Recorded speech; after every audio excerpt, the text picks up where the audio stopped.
पुण्यामध्ये ठाकरेंची सेना आणि पवारांची राष्ट्रवादी एकत्र लढणार, तर मनसेबाबत येत्या 2 दिवसात होणार निर्णय।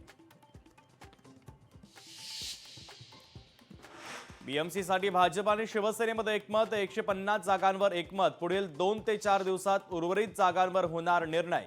सेना भाजपची संयुक्त पत्रकार परिषदेत माहिती।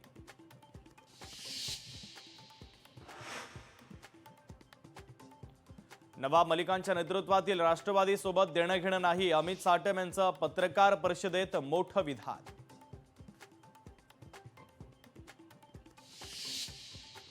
माणिकराव कोकाटे अटक वॉरंट प्रकरणी नाशिक पोलिसांकडून कायदेशीर बाबींची पडताळणी सुरू, पथक पाठवण्याबाबत लवकरच निर्णय होण्याची शक्यता।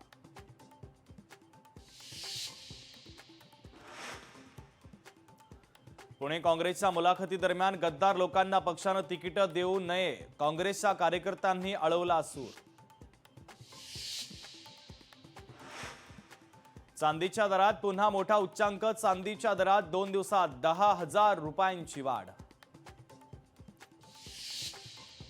ठाकरे बंधूंच्या जागा वाटपाचा फॉर्म्युला ठरला, दहिसरमधील 8 ते 10 वॉर्ड मनसेच्या वाट्याला, सूत्रांची माहिती।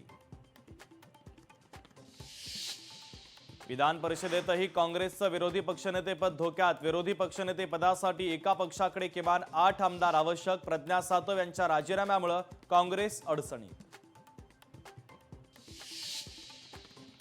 सातारा प्रकरणावर सुषमा अंधारेंचा पुन्हा गौप्यस्फोट, कारवाई झालेल्या भागात अद्यापही ड्रग्जची तस्करी सुरू, कालही पाचगणीत छापा, अंधारेंचा दावा। नवी मुंबईमध्ये सिडकोच्या टेंडर्समध्ये घोटाळा, लाडक्या कंत्राटदाराला खुश करण्यासाठी नियमांची मोडतोड, एकनाथ शिंदेंच्या नगरविकास खात्यात चाललंय तरी काय।